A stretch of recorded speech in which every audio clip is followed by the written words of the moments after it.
You're listening to Damascus Radio, the broadcasting service of the Syrian Arab Republic. And now stay tuned for the news.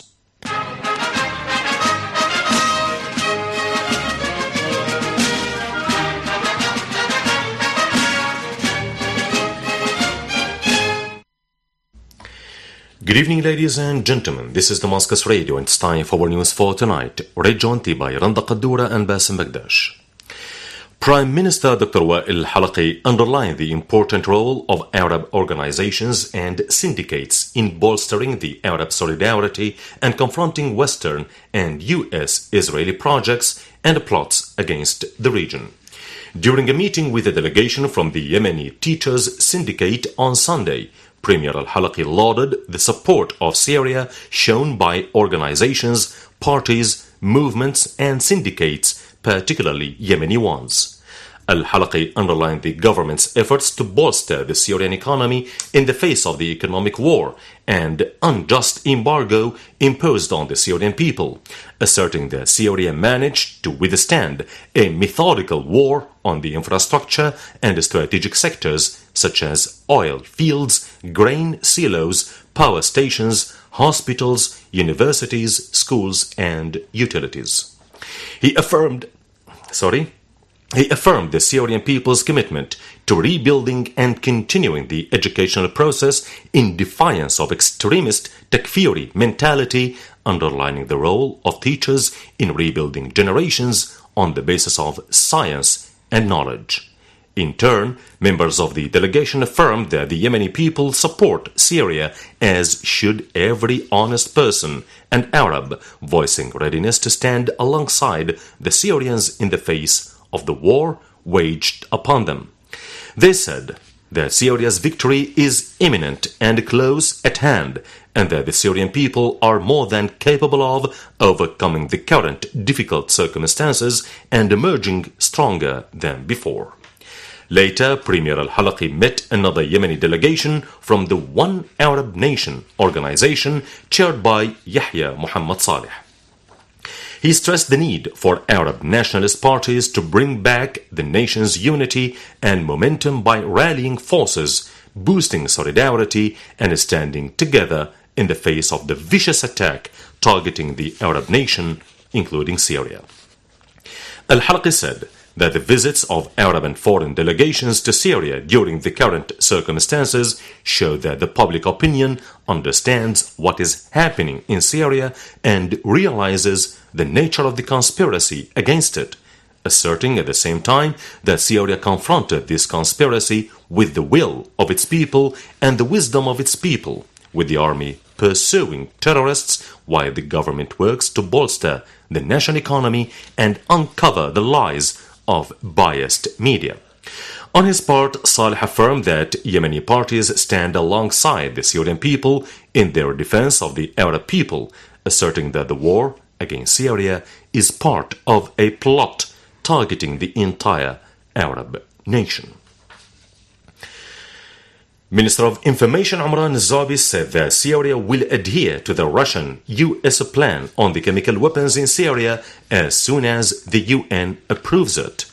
In an interview on the British ITN TV channel, Minister Zabi said that Syria is committed to all resolutions issued by the UN, as it also agrees on the Russian plan to get rid of the chemical weapons, adding that Syria has already started setting the needed lists. He stressed that Syria will carry out the Russian-US plan as soon as it becomes tangible in light of the resolution issued by the UN Security Council, adding that Syria will also facilitate the mission of the UN inspectors in accordance with the Russian-US plan. The Russian and US foreign ministers Sergei Lavrov and John Kerry, respectively, reached an agreement in Geneva regarding placing the Syrian chemical weapons under the international monitoring in response to the Russian initiative agreed on by Syria. Renda? Thank you, Basim. An army unit destroyed a car loaded with huge amounts of explosives before entering the city of Busra al-Sham in Daraa, causing the killing of the suicidal tourist who was driving it and the injury of some citizens, a military source said. A unit of the armed forces foiled terrorists' attempt to remotely detonate an explosive device planted inside a water tank in the village of Khbab. In the Damascus countryside, our valiant armed forces repulsed the terrorists of the so-called Victory Front in the areas of Ma'lula and the western side of the city, destroying their heavy machine guns and other weapons. They killed and wounded terrorist groups in Al-Zabadani Plain and the eastern mountains.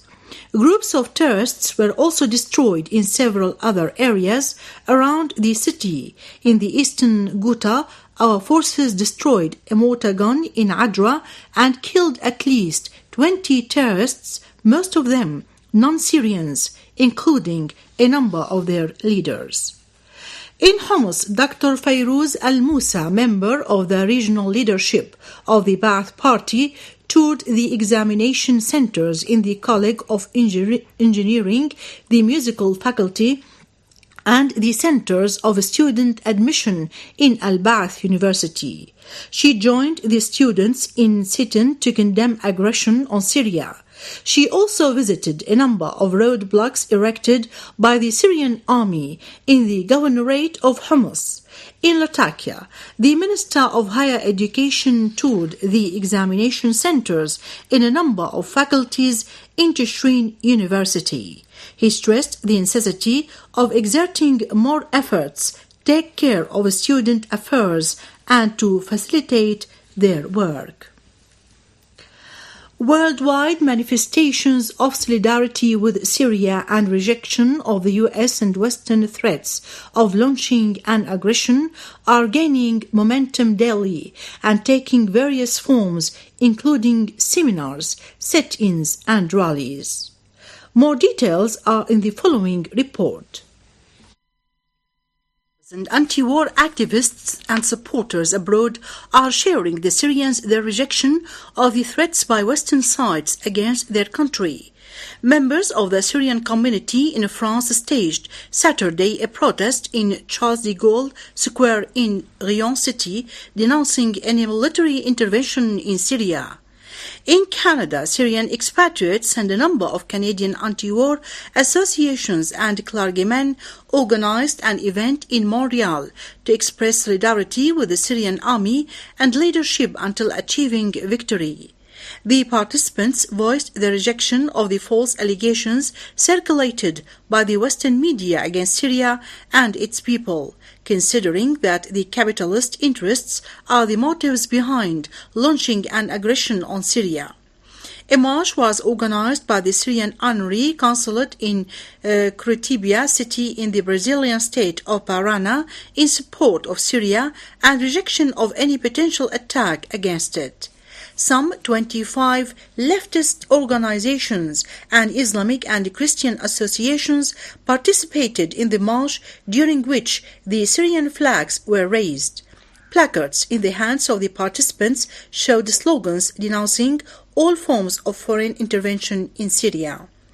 The Tunisian General Federation for Labor in Al-Kaif Governorate organized a peaceful demonstration to support Syria's people and leadership in the face of U.S. threats of military aggression. Participants, who included representatives of parties and organizations and locals, marched down the streets of Al-Kaf city carrying Syrian and Tunisian flags and chanting slogans rejecting military intervention in Syria and denouncing the Arab countries that supported foreign intervention. Iranian Foreign Minister Mohammad Jawad Zarif reiterated his country's principled stance, calling for a political solution to the crisis in Syria and rejection of the use of chemical weapons everywhere and by all parties. Meeting the UN Under-Secretary General for Humanitarian Affairs, Valerie Amos, Zarif expressed hope that the UN will play a pivotal and constructive role to follow up the political efforts for solving the crisis in Syria and eliminating its repercussions on the peoples of the region. He pointed to the critical situation in the region, the crisis in Syria, and Iran's political efforts exerted to peacefully tackle the crisis. On her part, Amos expressed concern over the continuation of the crisis in Syria, expressing hope of finding a solution to it through the efforts exerted by the influential countries, among them Iran, for realizing peace and stability in the region. She hailed Iran's important and efficient role in the regional developments, particularly in enhancing humanitarian activities to ease the sufferings of the peoples of the region, including the Syrian people. Also from Iran, Commander-in-Chief of the Revolutionary Guard, Major General Muhammad Ali Jafari, stressed that the failure of a military aggression against Syria represents a new defeat for the enemies. In a speech before the annual gathering of Revolutionary Guard commanders in the presence of the President Hassan Rouhani and Chief of Staff of the Armed Forces, Major General Hassan Fairuzabadi, Jafari said that the latest destination of the enemy's defeat was confronting the resistance in Syria, adding that they planned for a military intervention, but they failed. Rouhani added, "Everybody witnesses that the U.S. has mobilized all its capabilities near the Iranian borders and imposed, according to their statements, a blockade on Iran, but they were unable even to utter militarily threats, and this is what is called balance of terror." A delegation of the UN Organizations for Humanitarian Aid and Relief visited Al Mukharram area in Homs, inspecting the situation of services there. Head of the Red Crescent section in Homs, Muhammad Al Yusuf, who accompanied the delegation, referred to the difficulties which obstruct the return of families to their houses after the restoration of stability represented by electricity, water, health, and food. Muhammad Bakar of the World Food Programme said the organization will immediately send food aid to cover the demands of citizens in the area. The delegation discussed with members of the Red Crescent the health situation and the demands of families of medical and midline equipment to be provided by the World Health Organization, or the WHO, after the displacement of families from some villages in Homs countryside by the acts of terrorists. Back to you, Renda. Lebanese security sources have announced the injury of 4 people in clashes among armed men in Tripoli, coinciding with heavy spread of armed elements in the city streets. The Lebanese National News Agency said that the Lebanese army units worked to contain the incident. It is to be noted that Tripoli is witnessing frequent clashes and acts of violence due to the spread of armed groups supported by Future Current. Armed men have fired at an Egyptian army and police checkpoint near Al Arish in the morning, causing no injuries. The Egyptian army and police forces have left the siege of Dalja village in Al-Mina province and gained full control over the security.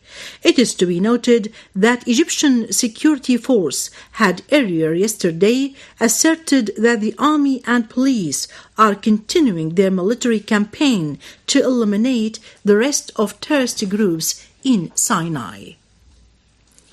The press service of the Russian Black Sea Fleet has announced that the big landing ship Yamal will head to the Mediterranean Sea at the end of the current month. It is to be noted that the Russian fleet had earlier announced that it will enhance its presence in the Mediterranean due to the escalating tension in the area.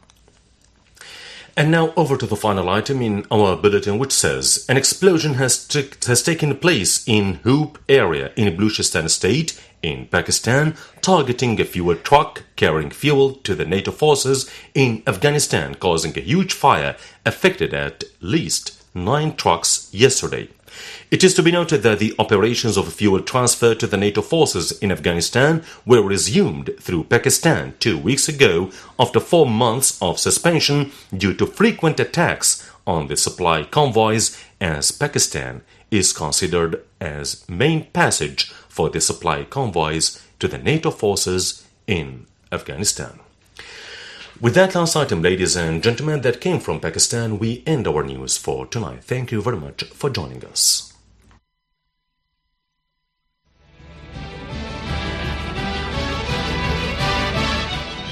Damascus Radio presents News and Views.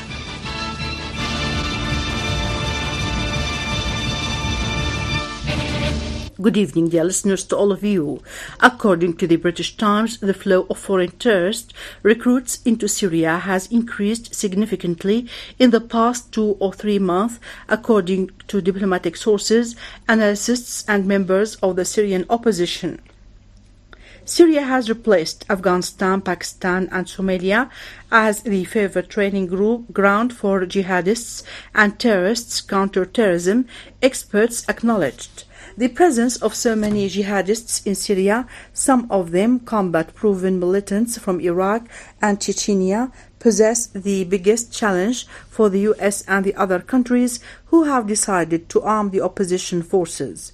Keeping tabs on the flow of foreign fighters entering Syria across the Turkish border has been a challenge for Western intelligence agencies operating close to the Syrian frontier.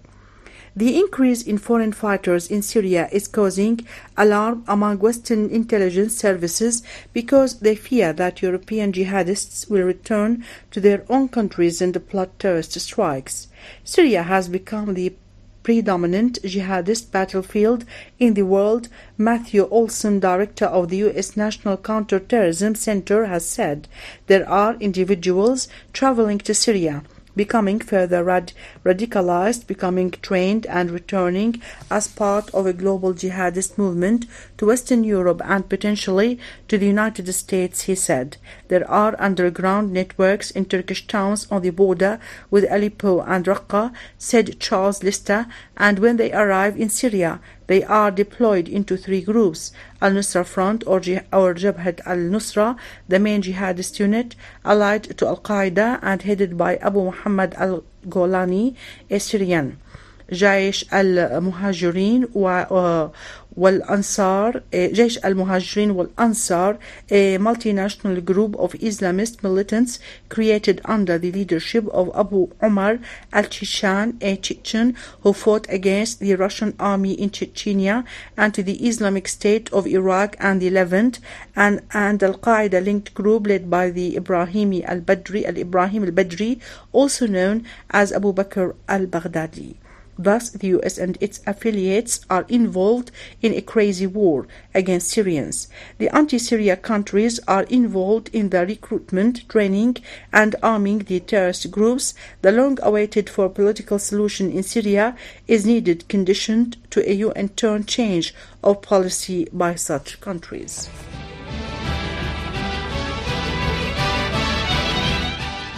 That was News and Views from Damascus Radio.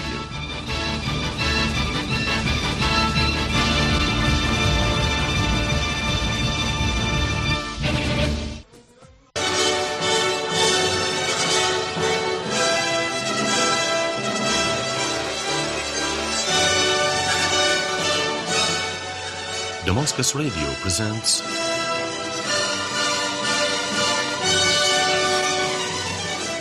Syrian Local Press Review.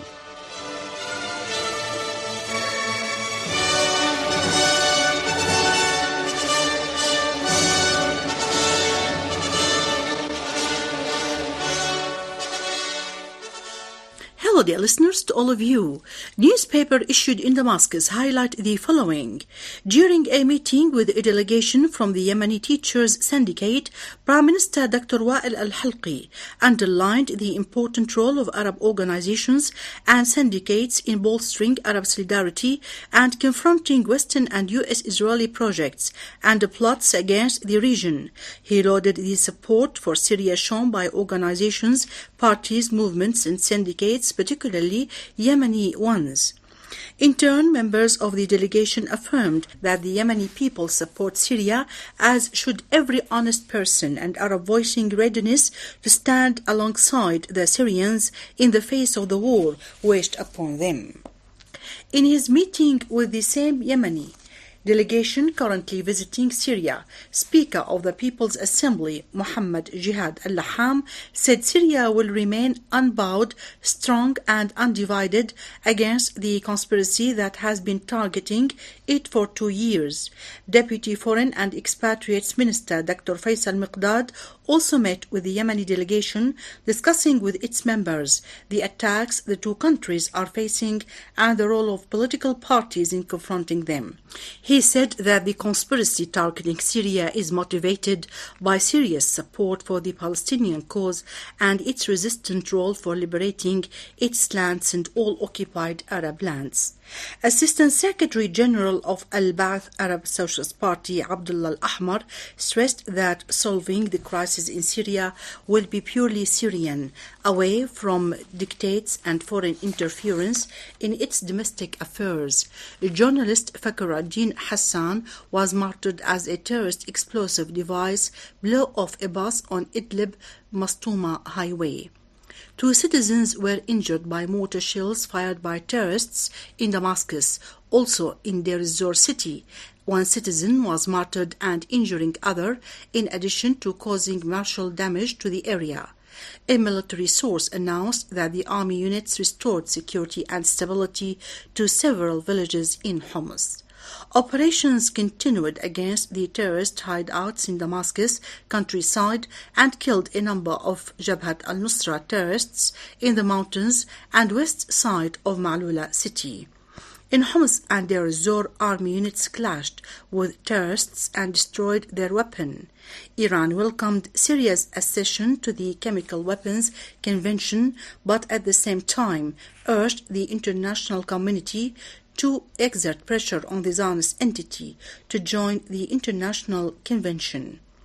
Iranian Foreign Minister Mohammad Javad Zarif said that the Russian initiative and the Syrian decision on chemical weapons are wise and that the language used by U.S. officials is outdated. Chairman of the Foreign Policy and National Security Committee at the Iranian Shura Council, Alauddin Brogerdi, stressed that Syria's decision to join the Chemical Weapons Convention uprooted the U.S. pretext to launch an aggression. Iranian Deputy Foreign Minister for Arab and African Affairs Hossein Amir Abdullahian pointing out that the allegations of using chemical weapons by the Syrian army in Damascus countryside are false. Worldwide manifestations of solidarity with Syria and rejection of the U.S. and Western threats of launching an aggression are gaining momentum daily and taking various forms, including seminars, sit-ins and rallies. UN Secretary General Ban Ki-moon has announced the Syrian government's formal accession to the International Treaty on Banning Chemical Weapons effective 14th October.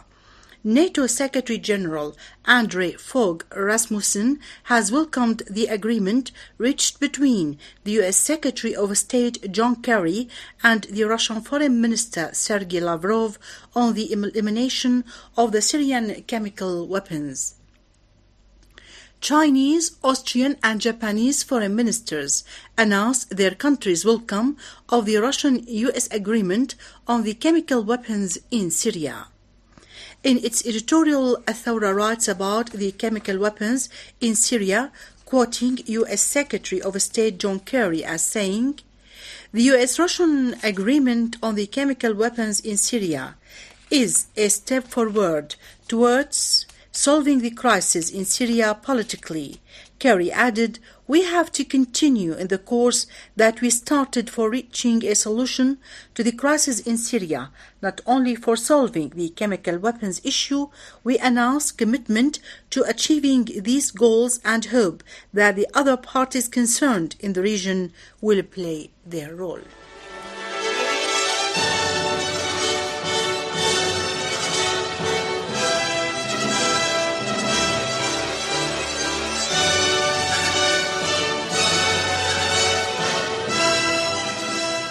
That was a review of the Syrian local press issued in Damascus this morning.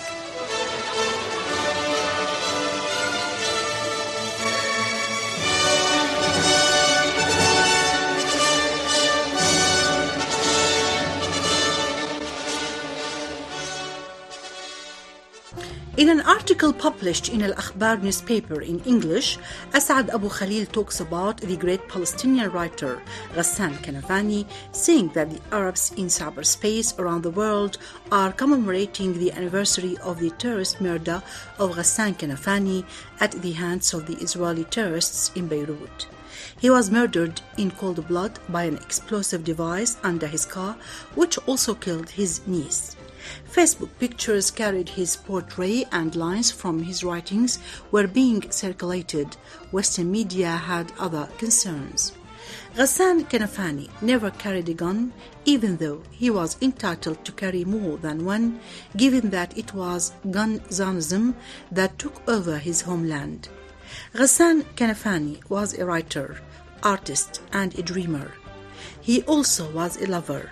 His love to letters to Ghada al-Samman were some of the best love letters one can read. Interestingly, Ghada only released his letters to her, but not hers to him. Kanafani was a major figure in the Kuwaiti and Lebanese press, and his articles were published under a pseudonym in Al-Hawadith magazine, among others. Kanafani was gifted in the media, and his political posters were one of the best in the 20th century. Israeli terrorists have killed scores of our writers, scholars, scientists, poets, artists, in addition to scores more of our leaders and commanders. Israel pioneered the art and the practice of terrorism, and it can be said to be the real inspiration for Al-Qaeda. If Ghassan Kanafani was not a Palestinian, his story would have been told in movies, plays, and novels. Instead, Israeli terrorists are portrayed as dreamers and humanitarians, while our dreamers and artists are turned into terrorists. Golda Meir, who has the blood of many Arab children on her hands, is portrayed in American popular culture as some doting grandmother with feminist inclinations, while in fact she was not only a terrorist but an enemy of the women's movement as well.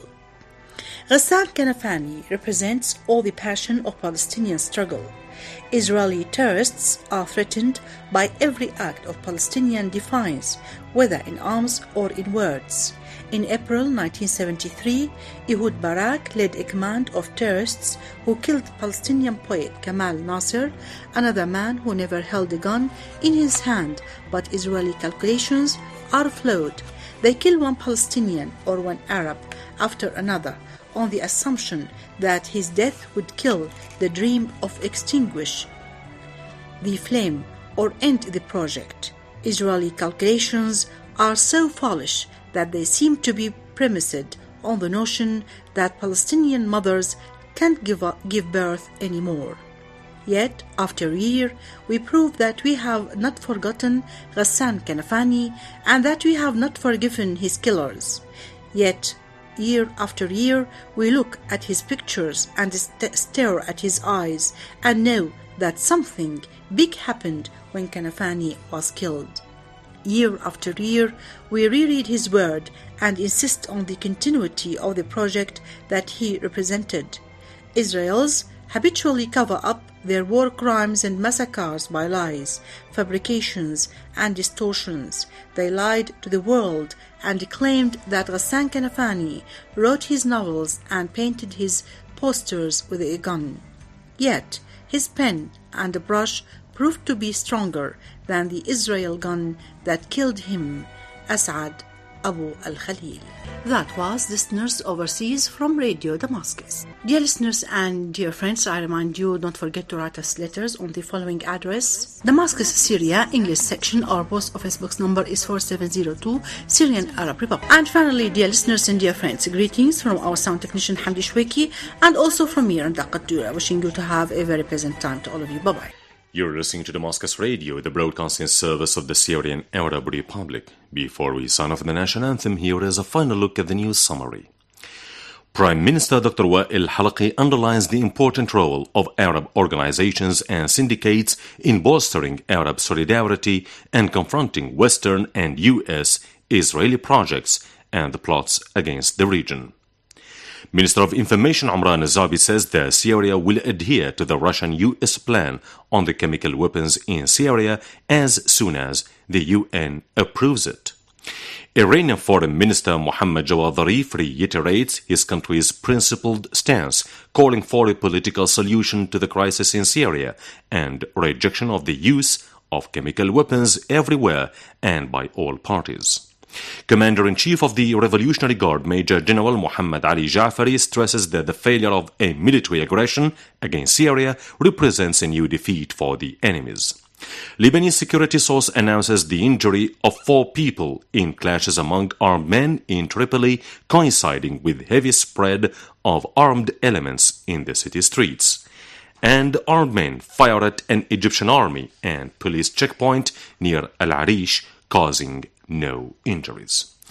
With that, ladies and gentlemen, we come to the end of our transmission for tonight. Until we meet again tomorrow at the same